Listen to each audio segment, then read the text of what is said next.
Bradesco. Entre nós, você vem primeiro. Boa noite. Boa noite. 2 criminosos foram presos depois de roubar uma farmácia em Guarulhos, na Grande São Paulo.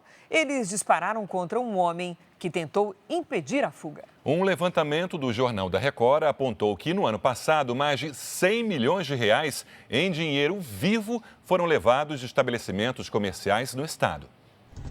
O homem de roupa escura caminha em direção à porta da farmácia. Ele tenta tirar a arma do criminoso quando ele sai do comércio. Outras pessoas aparecem para ajudar, mas o ladrão começa a atirar.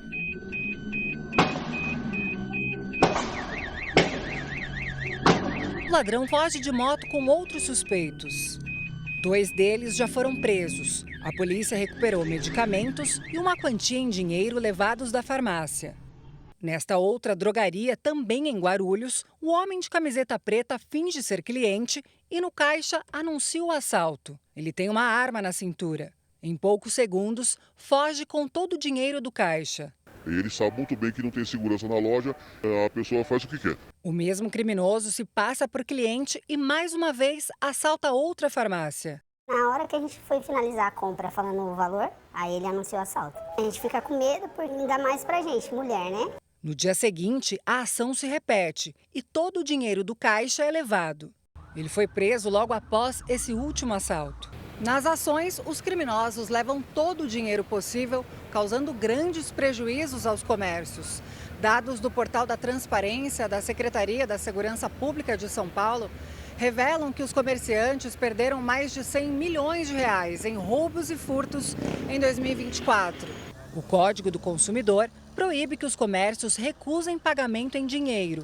Mas a alta nos roubos leva muitos estabelecimentos a repensar a quantia de dinheiro no caixa. Se a gente não tiver dinheiro no caixa, não tem como passar troco para o cliente. Então não tem muito o que fazer, né? Os flagrantes do mesmo tipo de crime se repetem na maioria das grandes cidades do país. Não deixar grandes volumes de dinheiro no caixa, ter um cofre colocado, pegar com frequência esse dinheiro, guardar nesse cofre. E se efetivamente for vítima do roubo, não reagir, né? Acho que a vida vale mais, acho que tem que estar pensando sempre nisso. Segundo a Secretaria de Segurança Pública de São Paulo, a atuação policial fez cair em 18% os roubos a comércios no estado no ano passado. Depois de 3 meses de atraso, o Congresso aprova o orçamento federal para 2025. Haddad sai em defesa do presidente do Banco Central um dia depois do aumento da taxa de juros. Copiloto de helicóptero da polícia é baleado durante voo na zona oeste do Rio de Janeiro. No centro da cidade, homem morre depois de casarão desabar. Israel é alvo de ataques do grupo terrorista Hamas e de rebeldes Houthis do Iêmen. Mesmo com 10 jogadores em seleções pelo mundo, Palmeiras e Corinthians treinam forte para a final do Paulistão.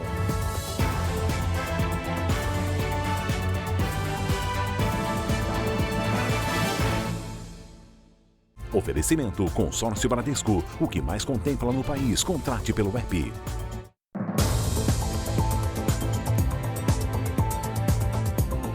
Veja que grave essa história. Um copiloto de um helicóptero da Polícia Civil foi baleado ao sobrevoar uma comunidade na zona oeste do Rio de Janeiro.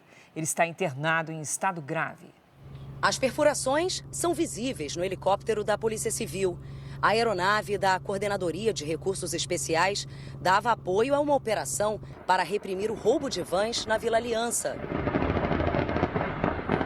Um tiro disparado por criminosos atingiu a cabeça do copiloto. Felipe Marques Monteiro, de 45 anos, foi socorrido às pressas e levado ao hospital. Ele passou por cirurgia de emergência e está no centro de terapia intensiva em estado grave.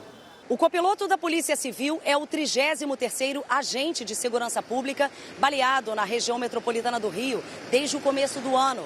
O número de policiais feridos em tiroteios teve um aumento de mais de 80% em relação ao mesmo período do ano passado. Quando nós chegamos lá, houve grande resistência desses criminosos, que vêm cada vez mais se fortificando, eles vêm cada vez mais afrontosos ao Estado e mais conseguimos vencer as barreiras impostas pelos criminosos, cumprir os mandados de prisão e de busca. Desde cedo, os confrontos foram intensos na Vila Aliança. Os criminosos colocaram fogo em barricadas para dificultar a passagem dos agentes. Por causa dos confrontos, 35 escolas públicas da região ficaram sem aulas. 4 linhas de ônibus tiveram o trajeto alterado. E o trem parou de circular pela manhã. De acordo com a polícia, os roubos de vans contam com um sofisticado esquema que inclui batedores e desmontadores de veículos. As peças são vendidas no comércio clandestino. Essa associação criminosa, as investigações da Polícia Civil apontam que causou um prejuízo em 2024 de aproximadamente 5 milhões aos setores de transporte e turismo que utilizam essas vans no seu dia a dia. Caso Vitória. Os advogados do homem investigado pela morte de Vitória Regina, em São Paulo, pediram à Justiça a revogação da prisão temporária dele. O Michael Salles dos Santos confessou o crime à polícia. Essa adolescente desapareceu há quase um mês, quando voltava do trabalho para casa. O trabalho de peritos e legistas tem sido fundamental na investigação sobre o assassinato de Vitória Regina de Souza, de 17 anos. O laudo com a causa da morte foi concluído em 10 dias, com análises de 15 profissionais do Instituto Médico Legal. Quais são as lesões? Quais são, se tem fraturas, se teve fragmentos ósseos, as marcas que sobraram. Só a partir daí o laudo é publicado, ele é liberado para a autoridade policial. O corpo da adolescente foi encontrado sem a presença de fios de cabelo. Os legistas não tiveram elementos para atestar se ela teve a cabeça raspada. A Polícia Civil trabalha com a hipótese da perda ter sido decorrente de decomposição, o que é possível em algumas situações. Pode levar a perda capilar, isso é uma coisa esperada dentro desse procedimento, dentro desse processo, de evolução do cadáver. Para constatar que a vítima não foi dopada, foram realizados 50 testes. Um deles apontou a presença de álcool. O próprio corpo, o próprio organismo produz esse álcool, pelo fenômeno da putrefação. Então, a resposta fica prejudicada. Os legistas não encontraram espermatozoides no corpo. Em casos assim, o resultado negativo não permite concluir se houve ou não abuso sexual. Fica bastante prejudicado também, muitas vezes negativo, o que não tira a possibilidade de ter tido ou não algum tipo de relação. Michael Salles dos Santos confessou o assassinato de Vitória. Um dia depois de ser transferido para o Centro de Detenção Provisória de Guarulhos, ele recebeu a visita de um dos advogados. A defesa entrou com pedido de habeas corpus. A liminar foi negada, mas o pedido ainda será analisado por um desembargador do Tribunal de Justiça de São Paulo. Os advogados pediram também a revogação da prisão temporária de Michael. A polícia voltou a cogitar a participação de outras pessoas no assassinato de Vitória Regina. A polícia prendeu um homem suspeito de participar de assaltos em bairros de alto padrão em Salvador. Ele usava o próprio carro de luxo para cometer os crimes. Com um veículo avaliado em R$200 mil, Flávio de Lima Portela roubava mulheres, principalmente à noite em Salvador. Nesta imagem é possível ver o carro se aproximar de 3 jovens. Um cúmplice desce armado e rouba os celulares. As adolescentes correm assustadas. Os assaltos eram sempre em bairros nobres da capital. A polícia usou imagens de câmeras de segurança para identificar o veículo usado nos crimes e chegar a Flávio. Ele foi preso na casa de uma amiga. Em depoimento, confessou os crimes e disse que os roubos eram para sustentar a dependência química. Ele é uma pessoa de classe média alta, porém ele vem tendo problemas com drogas já há alguns anos. É sustentado pelo pai e tem esse veículo com o qual ele também se diverte, curte e utiliza para roubar. O pai dele é um empresário. As investigações apontam que o suspeito já responde pelos crimes de injúria, violência doméstica e roubo. Atualmente está desempregado, mas mora em um bairro de luxo em Salvador. O cúmplice que aparece nas imagens também já foi identificado pela polícia, mas segue foragido. A identidade dele não foi revelada.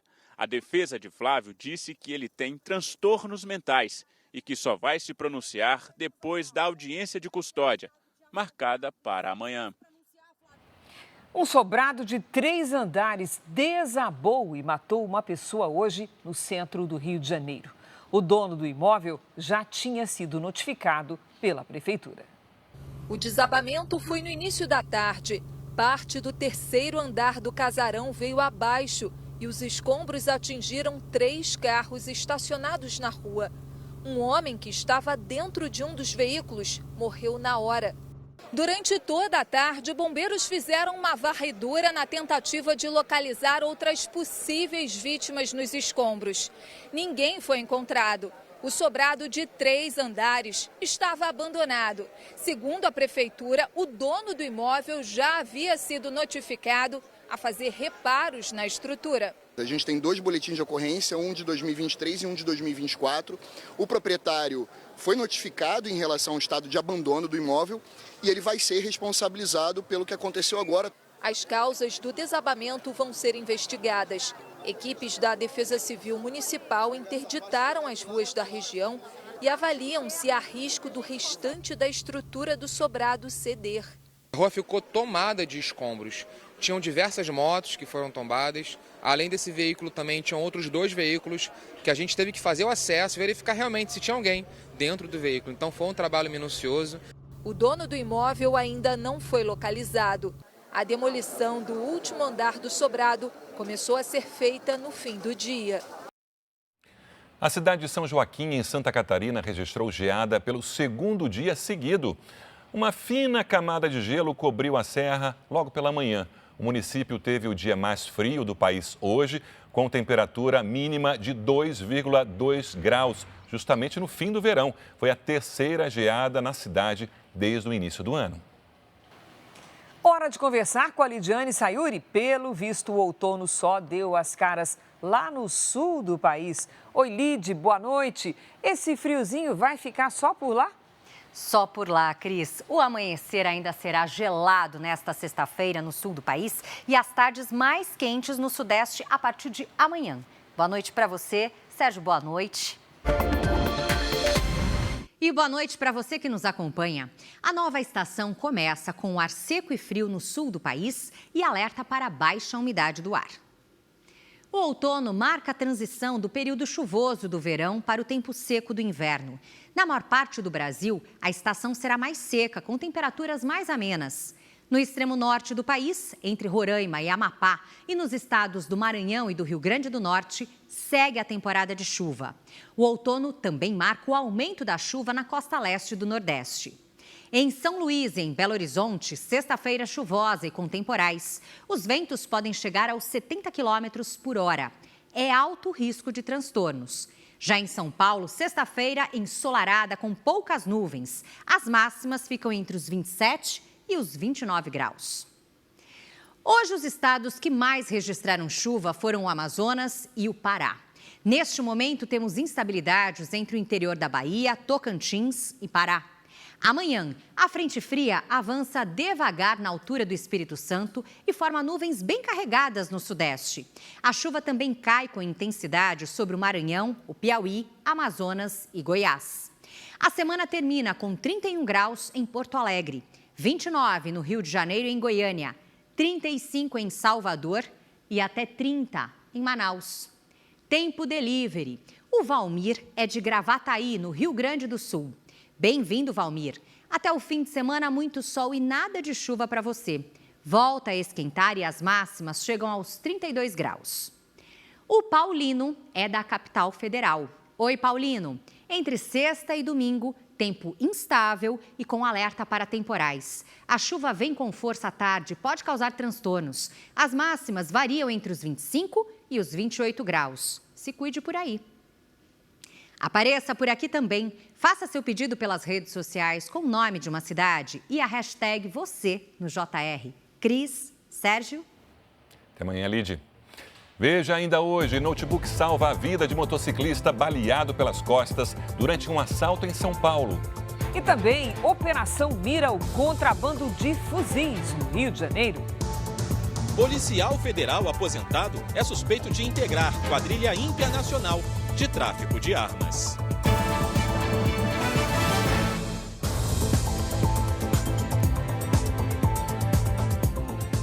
6 em cada 10 indústrias brasileiras apostaram em inovação. O dado foi divulgado hoje pelo IBGE. O percentual é inferior aos 2 anos anteriores. Esta indústria de embalagens em Ribeirão Pires, na Grande São Paulo, investe para modernizar a linha de produção. Com equipamentos novos e tecnologia, ganhou eficiência. Agora produz em poucas horas o que demorava um dia inteiro para ficar pronto. Iniciamos um ciclo de investimento desde janeiro de 2018 e não paramos até hoje. O resultado que nós estamos tendo com esses investimentos é uma alta produtividade, reduzimos nossos prazos de entrega também e conseguimos deixar nossos clientes mais satisfeitos. Mas nem todas as indústrias conseguem inovar.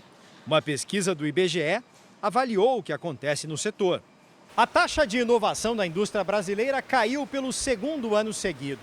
De acordo com o último levantamento, em 2023, 64% das empresas lançaram algum produto ou implementaram um novo processo de produção. Em 2022, o percentual era de 68% e no ano anterior, ainda maior, passava dos 70%. A Confederação Nacional da Indústria ainda considera o percentual de inovação positivo e aponta motivos para a queda dos últimos anos. Nossa economia é uma economia baseada em juros elevados. Consequentemente, isso inibe formas diferentes, distintas para investimentos. O setor de química, o setor de produção, de máquinas, esses setores que têm grandes produções, investiram em inovações para que a produtividade fosse aumentada. Outro dado indica que 49% das empresas planejam investir mais em pesquisa e desenvolvimento. É o que pretende continuar a fazer a indústria de embalagens. Quem não tiver investindo em inovação, tecnologia, inteligência artificial, está fora do mercado. O Congresso Nacional finalmente aprovou o orçamento deste ano. O que chamou a atenção é que o projeto de lei deveria ter sido analisado até dezembro do ano passado. Depois de meses de expectativa, a proposta foi aprovada na Comissão Mista de Orçamento e seguiu para votação por deputados e senadores em sessão conjunta do Congresso Nacional. O relator ampliou para 15 bilhões de reais o superávit primário, que é quando o governo arrecada mais do que gasta, em um aceno à responsabilidade fiscal. O Bolsa Família teve um corte de 7 bilhões e 700 milhões de reais, o que permite novas despesas, como 3 bilhões para o programa Vale Gás. O programa Pé de Meia ficou fora do orçamento e vai precisar ser incluído por meio de um outro projeto, em até 120 dias. A solução abre brecha para mais gastos entrarem no orçamento. O Ministério da Educação tem 1 bilhão de reais previstos para o programa, enquanto seriam necessários 13 bilhões. Deixaremos para o governo mais de 12 bilhões relativo a um ajuste inflacionário que impactou no cálculo do teto de gastos. Esse valor pode garantir a continuidade de programas muito importantes para a população, como, por exemplo, o Pé de Meia. Mais de 50 bilhões de reais foram reservados para as emendas parlamentares, sendo que 39 bilhões são de execução obrigatória pelo governo. A proposta também garante o pagamento do novo salário mínimo, de R$ 1.518, e espaço fiscal para pagar reajustes de salários a servidores públicos e abertura de novos concursos públicos. Isso é uma resposta também para aqueles que pensaram em algum momento que nós estávamos prorrogando a composição da comissão de orçamento para um prazo indeterminado. Ao contrário, era uma forma de proteger o Estado brasileiro, proteger a comissão de orçamento, para que ela prevalecesse até a votação do orçamento. E o ministro da Fazenda defendeu hoje o atual presidente do Banco Central, Gabriel Galípolo, ao se referir ao novo aumento da taxa básica de juros ontem. Você se lembra, Sérgio, que o governo encaminhou ao Congresso essa semana aquela medida que vai isentar do pagamento de imposto de renda as pessoas que ganham até R$ 5.000, com renda de R$ 5.000. Hoje o ministro também explicou que não vai haver aumento da carga tributária e nem renúncia fiscal. A proposta foi, na minha opinião, muito bem recebida, porque quem vai pagar essa conta é quem hoje não paga imposto de renda. Então nós estamos, não é que nós estamos fazendo assim, vamos fazer bondade com 10 milhões de brasileiros que pagam imposto de renda e vamos fazer uma maldade com quem ganha mais de 1 milhão. Estamos falando de justiça tributária aqui. O ministro reduziu a responsabilidade da atual direção do Banco Central pelo aumento da taxa básica de juros para 14,25% ao ano, maior patamar desde o governo Dilma. Você contratou, como dizem, 3 aumentos bastante pesados na Selic, na última reunião do ano passado. Você não pode, na presidência do Banco Central, dar um cavalo de pau depois que se assumiu. Isso é uma coisa muito delicada. Quer dizer, o novo presidente, com os novos diretores, eles têm aí uma herança a administrar, mais ou menos como eu tive uma herança a administrar em relação ao Paulo Guedes. E você vai ver a seguir, há uma semana da final do Paulistão, Corinthians e Palmeiras treinam forte em busca da taça. E também Zelensky pede reunião de emergência. Sem acordo de paz, a Ucrânia lança contra a Rússia o maior ataque de drones desde o início da guerra há mais de 3 anos.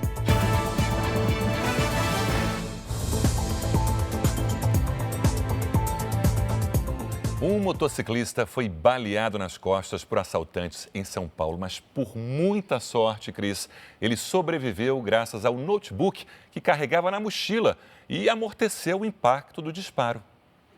O projétil que atravessou esta mochila só não matou um trabalhador porque encontrou pelo caminho este computador.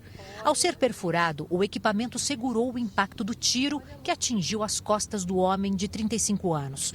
Ele voltava do trabalho quando foi abordado. O crime aconteceu nesta rua, na zona oeste de São Paulo. Uma câmera de segurança registrou o momento em que 2 homens de bicicleta passam pela calçada. Em seguida, outro suspeito surge pela ciclofaixa e fecha o motociclista logo à frente, onde é cercado pelos outros criminosos que já estavam lá. O motociclista foi rendido bem aqui nesta esquina. Em depoimento à polícia, ele disse que foi revistado, entregou a moto e, mesmo sem esboçar qualquer reação, foi baleado. A vítima contou ainda que sentiu uma pressão nas costas como se fosse uma paulada e que 5 indivíduos praticaram o crime. O motociclista passou por um procedimento médico para a retirada da bala nas costas e passa bem. Tá vivo, tá bem. Dá um salve pra galera. A polícia analisa as imagens de câmeras de monitoramento da região para tentar identificar os criminosos. 2 bicicletas usadas na ação foram abandonadas e passaram por perícia. A moto da vítima foi recuperada em Osasco, na Grande São Paulo. Quem vive na região diz que não é a primeira vez que assaltos acontecem por ali. Não tem nem como que nós sair com segurança de dentro de casa. Aqui, só assalto aqui. E não era assim aqui, não. Começou agora, há pouco tempo. Um policial federal aposentado é suspeito de chefiar um esquema de tráfico internacional de armas. A quadrilha teria repassado mais de 2.000 fuzis para facções criminosas e milicianos do Rio de Janeiro. A Polícia Federal e a Polícia Civil fizeram buscas em 14 endereços ligados aos suspeitos. Um dos alvos foi preso em flagrante neste condomínio de luxo. Segundo os investigadores, ele tem envolvimento com a milícia e atirou contra os policiais ao tentar fugir. Os agentes também estiveram neste outro condomínio de alto padrão, na zona oeste do Rio. Segundo as investigações, o principal alvo da operação é um policial federal aposentado, suspeito de atuar em conjunto com Frederic Barbieri, conhecido como Senhor das Armas. Frederic foi preso em Miami, nos Estados Unidos, em 2018.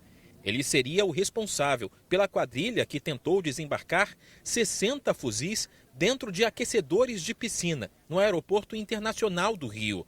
O criminoso está detido em uma penitenciária americana. Essa prisão ela permitiu a continuidade das investigações, por outros órgãos policiais aqui no Brasil e o aprofundamento das investigações com relação à lavagem de dinheiro proveniente da venda dessas armas. De acordo com as investigações, a quadrilha teria enviado cerca de 2.000 fuzis para todas as facções criminosas e grupos milicianos do Rio. Além de documentos, celulares e computadores apreendidos, a Justiça também determinou o bloqueio de bens dos investigados. O valor total chega a 50 milhões de reais.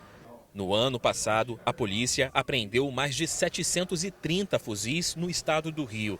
O número foi 20% maior na comparação com 2023. Cris, veja essa, a pessoa está em situação de rua e ainda por cima é vítima de violência. A Polícia Civil descobriu um grupo de pessoas que organizam e incentivam crimes violentos contra pessoas em situação de rua. E pior, Sérgio, um canal de vídeos era transmitido por um adolescente de Goiás. E os ataques, veja que requinte, eram transmitidos ao vivo pela internet. Enquanto um homem filma com o celular, um adolescente se aproxima de um morador em situação de rua com um coquetel Molotov. O atentado aconteceu mês passado no Rio de Janeiro. A vítima teve queimaduras de 3º grau, mas resistiu aos ferimentos. Os responsáveis pelo ataque foram identificados pela polícia. Um adolescente de 17 anos foi apreendido e um militar do Exército de 20 anos detido. Agora, a investigação descobriu que a tentativa de homicídio foi transmitida ao vivo por uma rede social e assistida por 700 pessoas simultaneamente. O dono do canal é um adolescente de 16 anos, morador aqui de Goiás. Hoje, a Polícia Civil cumpriu mandados de busca e apreensão na casa dele, em Caldas Novas, a 180 quilômetros de Goiânia. Existem as pessoas que se dispõem a realizar os ataques e também temos as pessoas que financiariam esses ataques. A polícia interceptou mensagens trocadas no grupo em que os suspeitos estariam organizando novos ataques. O adolescente de Goiás foi ouvido e liberado. Se conseguir ligar essa conduta do rapaz, do menor, que tinha o site aqui em Goiás, com a conduta do menor lá no Rio de Janeiro, ele responde como um ato análogo ao crime contra o ato infracional, pelo resultado que aconteceu lá no Rio de Janeiro. Olha, o número de apreensões de um medicamento indicado para o tratamento de diabetes e também para emagrecimento no Aeroporto Internacional de São Paulo já superou todas as apreensões do ano inteiro, do ano passado. Pois é, esse remédio que é aplicado com uma caneta e, como você disse, também é muito usado para perda de peso, ele é parecido com o que já é vendido aqui no Brasil, mas esse especificamente ainda não foi lançado oficialmente. Por trás do forro da mala havia um fundo falso. Era lá, bem escondidas, que estavam as canetas do medicamento. O produto usado para emagrecer tem uso permitido, mas ainda não é comercializado no país. A venda oficial deve começar em junho. Qualquer pessoa pode importar o remédio desde que tenha receita médica e faça os procedimentos de alfândega e da Anvisa. A produção do Jornal da Record entrou em contato com uma mulher que afirma ser médica. Ela diz que mora no Uruguai e consegue trazer o medicamento para o Brasil. Eu vendi por R$ 2.500 que eu trouxe, por isso que eu vendi super rápido. O emagrecedor vendido pelos contrabandistas costuma entrar no país por voos internacionais. Dados da Receita Federal mostram que as apreensões aqui no aeroporto de Guarulhos cresceram. Só nos 2 primeiros meses deste ano foram quase 3.000 canetas. Esse número já supera as apreensões feitas entre maio e dezembro do ano passado, quando foram recolhidas mais de 2.500 unidades do medicamento. Usar o medicamento sem orientação médica é um risco. O produto precisa ser mantido sob refrigeração. A pessoa pode ter efeitos colaterais sérios, vomitar, desidratar, ter que procurar hospital. Isso já aconteceu. Existem relatos de pessoas que tomaram e tiveram que procurar hospital para tomar soro porque não paravam de vomitar, por exemplo. Risco para a saúde. O Porto de Santos, o maior do país, não é mais capaz de absorver a demanda, de acordo com especialistas. Audiências públicas já são feitas para planejar a construção de um mega terminal que deve aumentar em 50% a capacidade de operação. Quase 500 mil de contêineres movimentados num único mês. A média, divulgada essa semana, foi recorde para fevereiro no Porto de Santos. Grande parte das operações foi feita nesse terminal, um dos maiores da América Latina. Apesar da marca histórica, os operadores portuários afirmam que muita carga ficou na fila para sair do Brasil. Em 2022, a nossa capacidade já estava esgotada.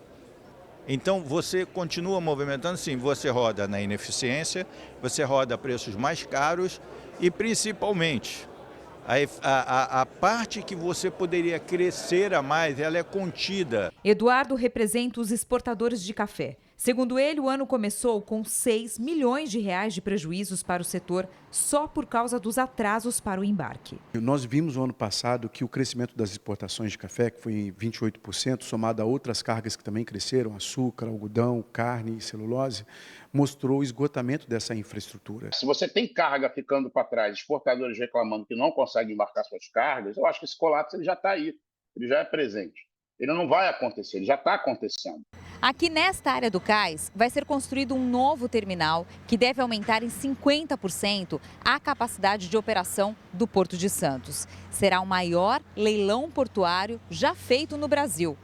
Um dos desafios é organizar a chegada dos caminhões até aqui. O novo terminal terá capacidade para movimentar 3 milhões e 500 mil contêineres em um ano. Serão pelo menos 4 mil caminhões a mais circulando no Porto de Santos por dia. Coloca Santos numa condição de um porto com mais estrutura para receber a carga. Mas para essa carga chegar via terrestre nesse mesmo terminal, a gente precisa melhorar os acessos. A previsão é que o mega terminal entre em operação daqui a pelo menos 6 anos. A pergunta que nós sempre fazemos é: o que fazemos até 2031? Paramos de produzir ou paramos de exportar? Em nota, a Autoridade Portuária de Santos declarou que, neste começo do ano, não houve demanda reprimida de pedidos. Afirmou também que obras já são feitas em alguns terminais e que a malha ferroviária interna já está sendo expandida. Olha, o clima é tenso lá na Ilha do Marajó, no Pará. A tropa de choque da Polícia Militar entrou em confronto com a população, que está interditando trechos de uma rodovia. 3 pessoas já foram detidas. O protesto é contra o aumento no preço da passagem das balsas que fazem a travessia de pessoas e veículos na região. A Polícia Militar usou bombas de efeito moral, gás de pimenta e balas de borracha contra os manifestantes. O negócio tá doido aqui, é muito tiro, é muita bala, pessoal. Desde ontem, caminhoneiros e moradores bloqueiam trechos da principal estrada da Ilha do Marajó. Houve tumulto em Salvaterra. Este é o 5º dia de manifestações contra o aumento da passagem das balsas. O reajuste foi de 23% para caminhões e 27% para pedestres. O serviço é feito por uma empresa particular. O porto da cidade chegou a ser ocupado pelos manifestantes. Já há desabastecimento de alguns alimentos e combustíveis. A Secretaria de Educação de Salvaterra informou que as aulas da rede municipal estão suspensas por causa dos bloqueios. Já a Secretaria de Segurança Pública do Pará disse que a ação policial seguiu os protocolos. 3 pessoas foram detidas.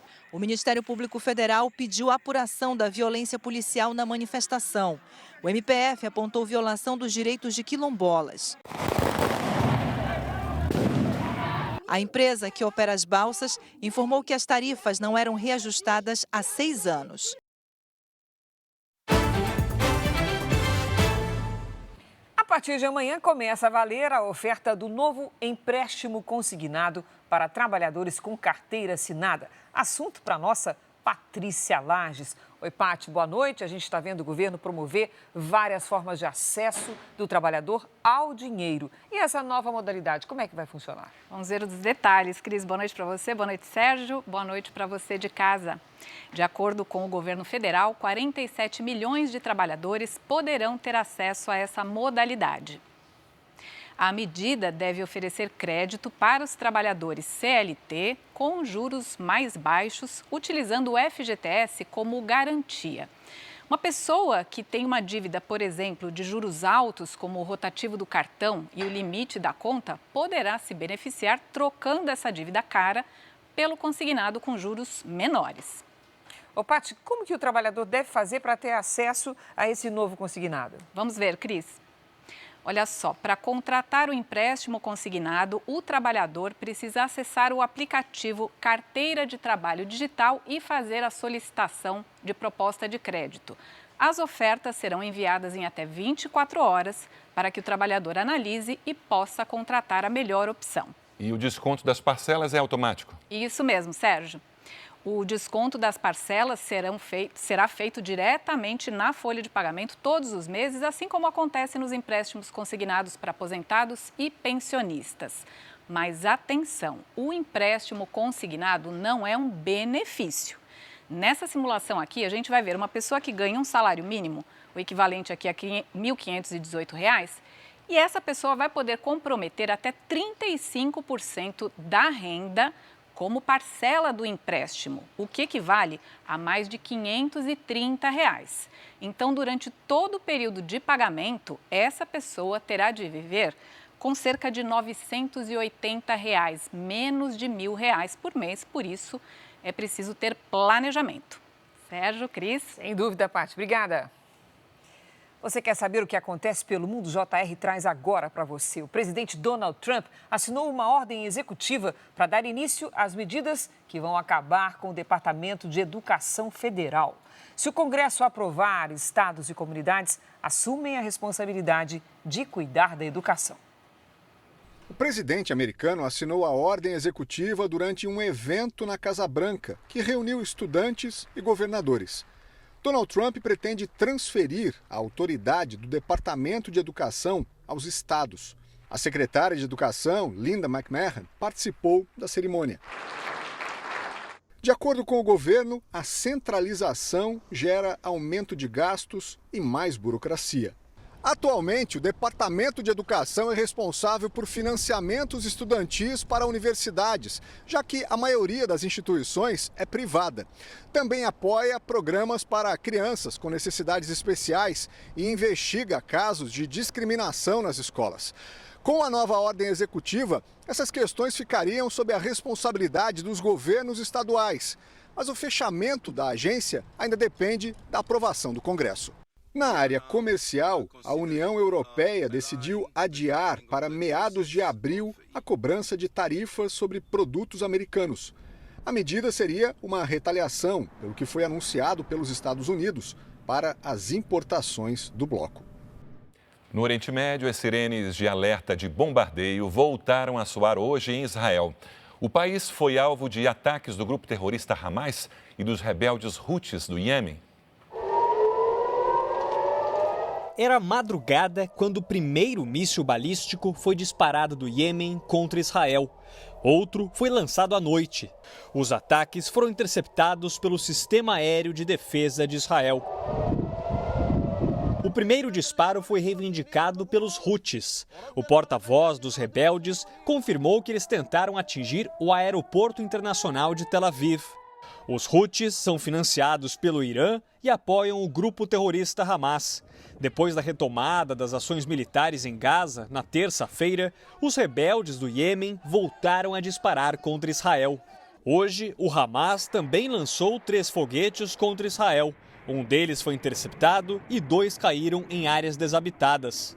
Essa é a primeira vez que os terroristas do Hamas lançam ataques contra Israel desde que as conversas para estender o cessar-fogo não avançaram. O porta-voz do governo israelense afirmou que os disparos contra civis representam crimes de guerra. Na faixa de Gaza, 2 chefes do Hamas e um da Jihad Islâmica foram mortos nos bombardeios. As forças israelenses também atacaram alvos terroristas no leste do Líbano. Com a volta dos combates em Gaza, o Conselho de Segurança das Nações Unidas se reuniu hoje em Nova York. O israelense Eli Sharabi, que foi sequestrado pelo Hamas, disse que soube que a família tinha sido morta somente quando retornou para Israel. Por 491 dias, fui mantido nos túneis de terror do Hamas, acorrentado e faminto. Fui espancado e humilhado, contou emocionado. Autoridades de Israel vão viajar aos Estados Unidos para falar sobre o Irã, que apoia grupos terroristas contra o país. As atitudes de Teherã também preocupam a Europa. Um porta-voz do Ministério das Relações Exteriores da França aconselhou os cidadãos a evitarem viajar para o Irã, dizendo que há um perigo iminente de prisão sem motivo. Hoje, o Irã libertou um francês que estava detido no país desde 2022.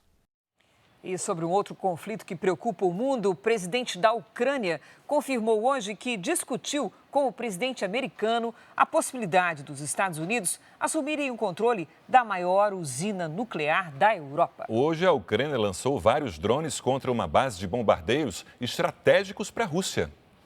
A explosão provocou uma grande nuvem de fumaça e danificou casas na região e até um hospital.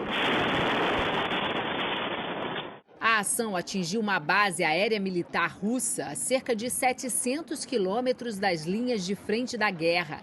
A instalação abriga aviões capazes de lançar armas nucleares. A Rússia também atingiu o leste da Ucrânia.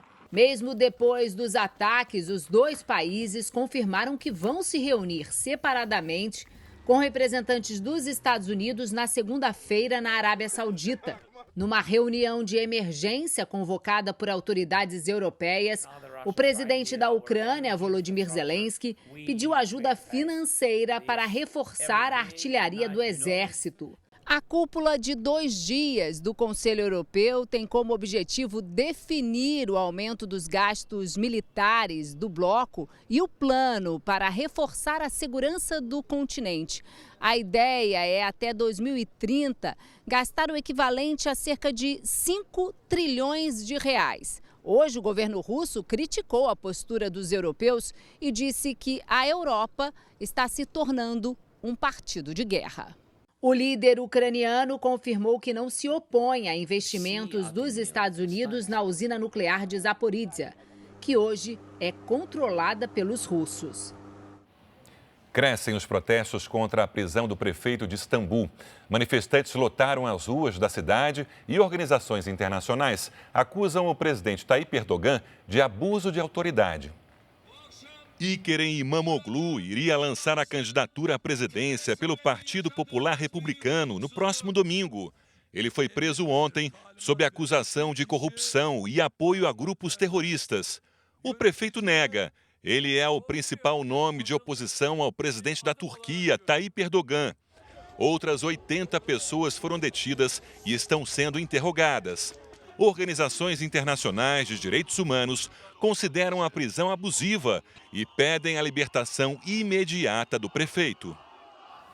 No nosso telão agora, uma pesquisa interessantíssima sobre a felicidade no mundo. Será que o brasileiro se considera feliz? Vamos saber agora.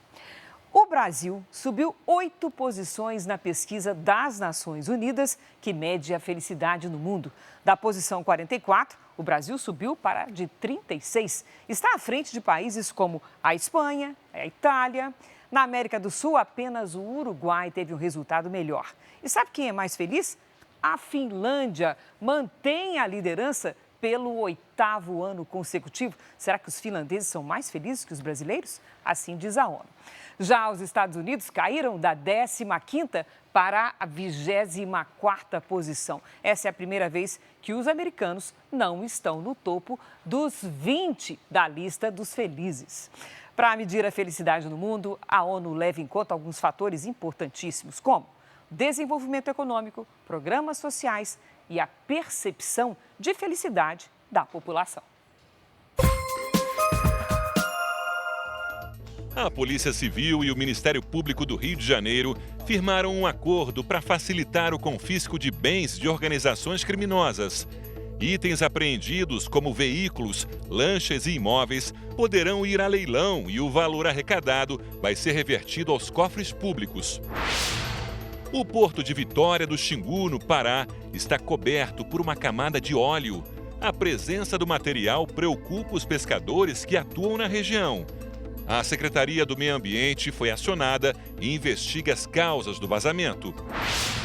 10 pessoas foram presas numa operação contra uma quadrilha que exportava drogas em cargas de alimentos congelados. O material partia dos portos de Santa Catarina. Houve prisões no estado, além de São Paulo e Paraná. O grupo movimentou 450 milhões de reais em 3 anos. A notícia que acaba de chegar, o ministro do Supremo Tribunal Federal, André Mendonça, votou para considerar os ministros Flávio Dino e Alexandre de Moraes impedidos de julgar a denúncia contra o ex-presidente Jair Bolsonaro e o general Braga Neto por suposta tentativa de golpe de Estado. Este ministro foi o único a discordar entre todos os demais do STF. Mendonça apontou como motivos para os impedimentos o fato de Alexandre de Moraes ser vítima dos fatos investigados e a existência de uma ação penal contra Jair Bolsonaro, movida por Flávio Dino. Apesar do voto, o Supremo rejeitou os recursos e, com isso, Dino e Moraes vão sim participar do julgamento da denúncia na semana que vem.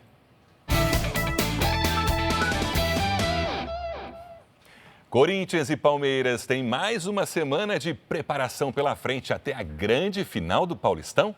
Os times treinam mesmo sem contar com os 10 jogadores convocados para diversas seleções. Quem está conosco é o Bruno Lohans. Ô Bruno, diga uma coisa, nada vai mudar no foco desses eternos rivais, não é mesmo? Boa noite. Boa noite, Cris. Boa noite, Sérgio. Boa noite para você que acompanha o JR. Não muda nada.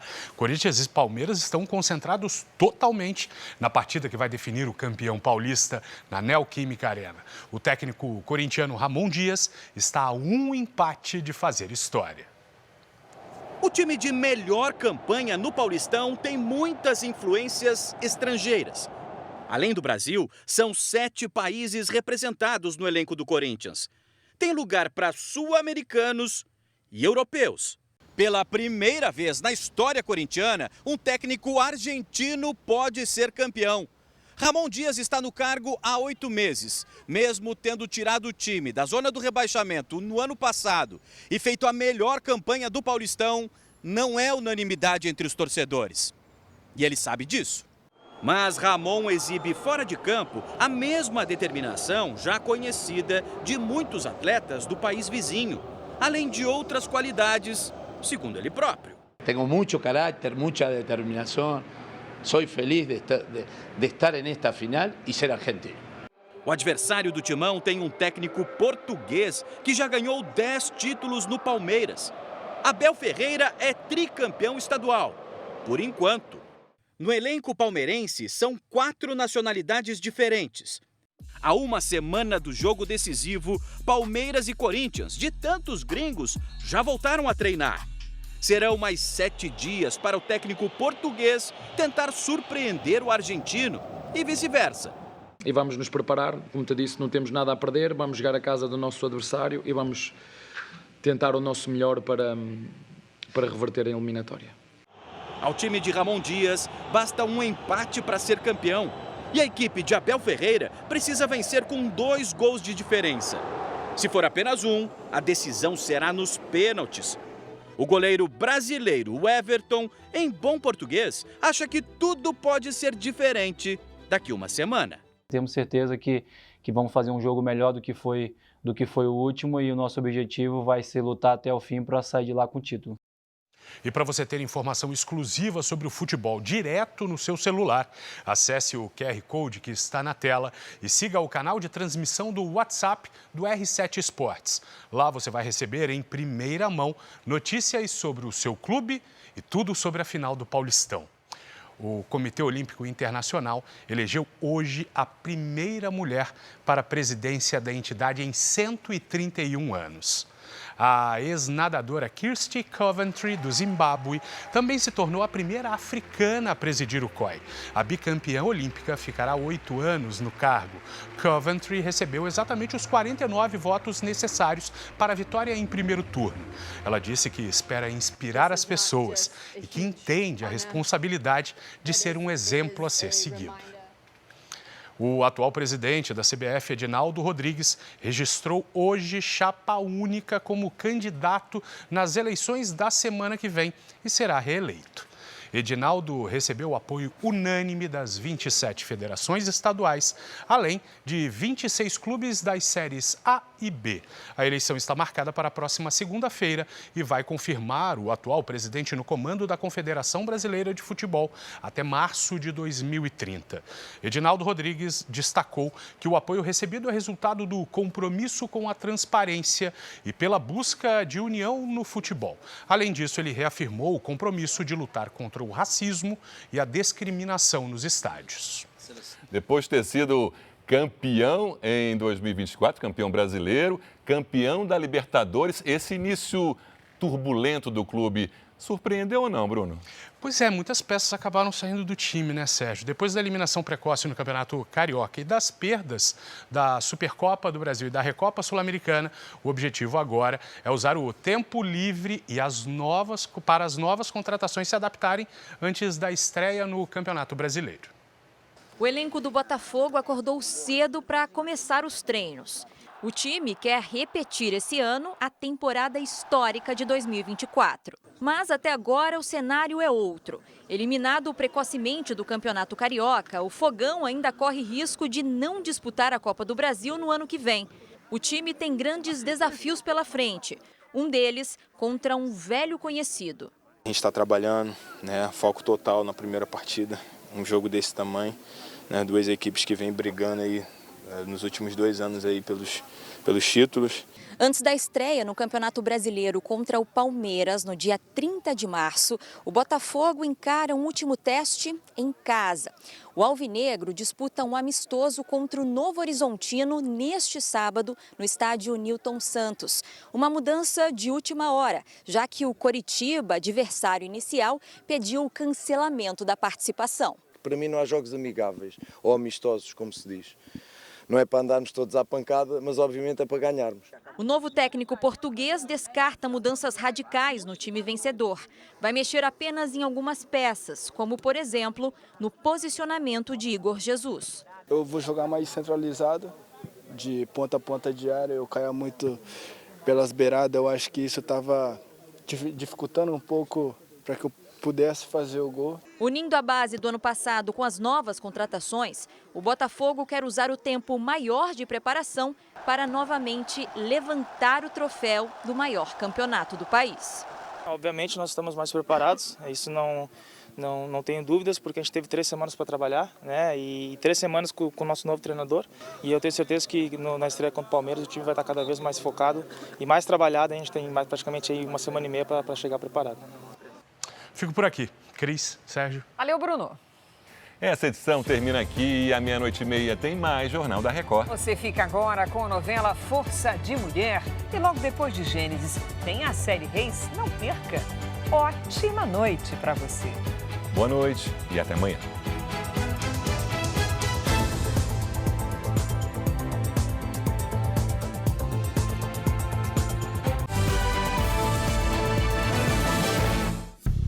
Bradesco. Entre nós, você vem primeiro.